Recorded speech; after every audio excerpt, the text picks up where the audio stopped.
and I forget how much more Work it is? it is It until is. we're doing it. You are, We got so close. but I think that's a gift. Your stubbornness sometimes is a gift in terms of, I think, how you've enabled us to, you want to call him, enabled us to stay together, and for you to be able to conquer the amount of obstacles we have.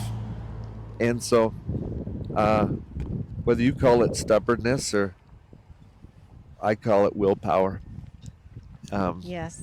but it's been a big help to me, for sure.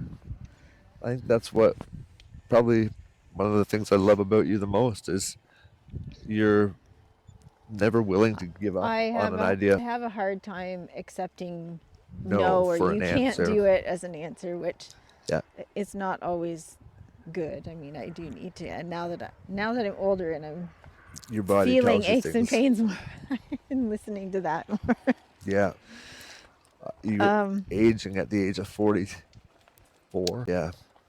Anyway, I think that's one of the things I love most about you, though, is your ability to always seem to not want to give up on something when it'd be very easy to just throw in the towel and be like, we're not doing it. But anyway, Good grief, our dog is he is not not being very behaving. obedient At least today. the service dog is. He's right here.